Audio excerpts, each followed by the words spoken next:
জনমটো বিফলে যেতিয়া আপোনালোকৰ নাযায় তেতিয়াহে গম পাব যে ঐশ্বৰ প্ৰাপ্তি আৰু বেলেগকৈ দীঘল দিন নামঘৰত গোটেই দিনটো পৰি থকাৰ প্ৰয়োজন নাই গোটেই দীঘল দিন মূৰ্তি এভাগৰ সন্মুখত টিলিঙা বজাই থকাৰ কামনা কৰি থাকি লাভ নাই ঈশ্বৰক আপুনি যদি অন্তৰত এখন ঠাই দিছে তাতেই প্ৰাপ্তি গতিকে প্ৰতিগৰাকী কুশলে থাকক ভালে থাকক সকলোৱে সেয়ে কামনা কৰিছো আপোনালোকৰ এটা বা দুটা বৰ্ষ নহয় আজি 49 সংখ্যক এই পাঠশালা ৰাস মহোৎসৱ চলিব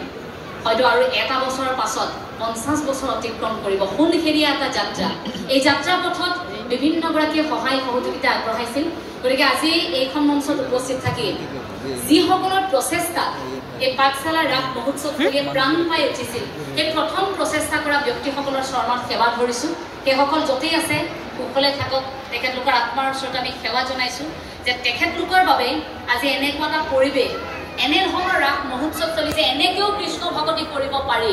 সেই পৰিৱেশ এটাৰ ৰচনা হ'ল গতিকে সেইসকলৰ চৰণত সেৱা ধৰিছো এই অনুষ্ঠানটি সদায় দীৰ্ঘজীৱী হওক কামনা কৰিছো যিসকল মৃৎশিল্পীৰ হাতৰ পৰশত প্ৰাণ পাই উঠিছে মৃন্ময় মূৰ্তিসমূহ সেইসকলৰ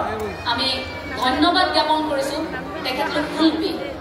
মনৰ মানুহবোৰ ইয়াত বোলে সদায় সজীৱ হৈ থাকে বোলে ভ্ৰাম্যমানৰ জন্মই এই ঠাইত হৈছিল পাঠশালাৰ পৰা আৰম্ভ হৈছিল সকলোবোৰ আজি ভ্ৰাম্যমান চাই আছে সকলোৱে গতিকে ভ্ৰাম্যমানৰ যি ঠাইৰ পৰা জন্ম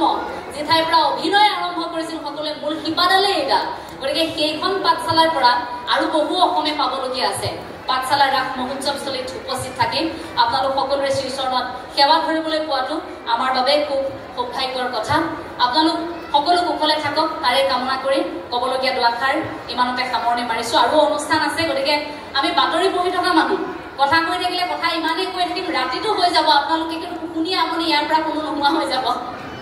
কাৰণ বাতৰি পঢ়ি পঢ়ি অভ্যাস হ'ল যে কথা কৈ কৈ এতিয়া আমাক কোনোৱে কয় যে কথা কওঁতে আপুনি অলপ লাহেকৈ ক'বচোন কিন্তু কথাটো এনেকুৱা মুখখন খুব চোকা তাৰমানে এইটো নহয় দণ্ডুৰী নহয় দেই দণ্ডুৰীও নহয় আৰু অহংকাৰীও নহয় কিন্তু ৰ'দ ঘাই মানুহ খৰখৰীয়া কথা আহোম জীয়ৰী গতিকে ভংভঙীয়া কথাবোৰ কৈ থাকোঁতে ইমান খৰকৈ কওঁ যে কথাৰ আগবোৰ চোক কাৰোবাৰ বুকুত লাগি যায় কেতিয়াবা কয় যে ইমান চোকাকে নকলেও কয় অৰ্থাৎ মিঠাকৈ কথা ক'লে আমাৰ অসমৰ কিছু মানুহে ভাল পায় কিন্তু মই মিঠাকে কৈছো বাবে নাভাবিব যে একদম চিধাকৈ কাৰ পাক মাৰি থৈ গৈছো বুলি সমালোচনা দুই এটা আচলতে কৰাৰ প্ৰয়োজনীয়তা আছে সেইখিনি গঠনমূলক সমালোচনা সেইখিনি আমাৰ বাবে আৰু সেই কথাখিনি যদি আমি নাপাতো আজিৰ পৰা বহু বছৰৰ পাছত আমাকেই ক'ব আমাৰ আইতাই অকল ধৰ্মালোচনী সভাত গৈ ভাষণ দি ফুৰিলে একোডাল কৰিব নোৱাৰিলে এঞ্জেলা চাংমাই তাৰ পাছত ক'ব যে এঞ্জেলা চাংমাই এগৰাকী অকল মাহ প্ৰসাদ খাই ফুৰিলে একো কৰিব নোৱাৰিলে গতিকে নতুন প্ৰজন্ম যাতে হাঁহিব নোৱাৰে তাৰ বাবে হাতে কামে কৰিব লাগিব তাৰ বাবে আপোনালোকৰ সহযোগিতা লাগিব কৃষ্ণ সকলোৰে চৰণত সেৱা ধৰিছো